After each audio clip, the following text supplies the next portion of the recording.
আজকে ঘাস ফুলে অ্যাসিড ঢালা হয়ে গেছে, ঠিক আছে? যে ফুল সবাই পায়ের তলা থেকে মারিয়ে যায়, আজকে সেই ফুলের অ্যাসিড ঢালা হয়ে গেছে। কেমন? আর যে ফুল পুজোয় লাগে সেই ফুলই হচ্ছে আজ পুজোয় লেগে গেছে। জয় শ্রীরাম। বিজেপি জিতবে এটা আমরা সবাই জানতাম, আর জিততেই হতো। সবাইকে শুভেচ্ছা, বিজেপির প্রত্যেকটা মানুষকে শুভেচ্ছা। কেমন? এই দলটা টিএমসি মতো নোংরা দল না, এটুকু অন্তত জানি। আশা করব বিজেপি মানে সবাই যেন ঠিকঠাকভাবে কাজ করে, সবাই যেন ঠিকঠাকভাবে যেন এটাকে এগিয়ে নিয়ে যায়। সাউন্ডটা কমা একটু।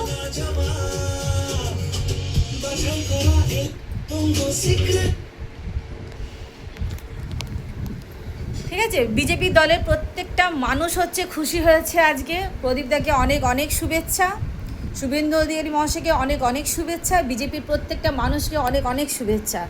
2014 থেকে আমি ভোট দিচ্ছি, 2011-তে প্রথম টিএমসিকে ভোট দিয়েছিলাম, ওটাই ফার্স্ট, ওটা আমার লাস্ট ভোট, ঠিক আছে? আর 2014 থেকে আমি ভোট দিয়েছিলাম, আমি মেম্বারশিপে অলরেডি আছি, আমি জানি। আর যারা আমাকে নিয়ে বিজেপির সঙ্গে আমি ঝগড়া করতাম, বিজেপির হয়ে ঝগড়া করতাম বলে যারা আমার সঙ্গে ঝগড়া করতো তাদেরকেও শুভেচ্ছা। ওকে, আজ বিজেপি জয় মানে পুরো পশ্চিমবঙ্গে প্রত্যেকটা হিন্দুর জয়। প্রত্যেকটা হিন্দু যারা প্রচণ্ডভাবে মার খেয়েছে সব জায়গাতে, যারা মনে করেছে, যারা একটা দল যেখানে মনে করেছিল যে একটা দলকে নামিয়ে একটা দলকে শাসন করবে, সেটা আর হবে না কোনো দিন, আশা করি আর হবে না, ঠিক আছে?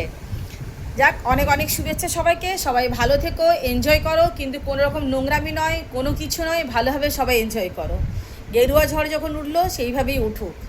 স্বাস্থ্য, শিক্ষা, নারী শিক্ষা সব যেন ঠিকঠাকভাবে যেন, আর যেন শাসক দরকার, কঠিন শাসক দরকার।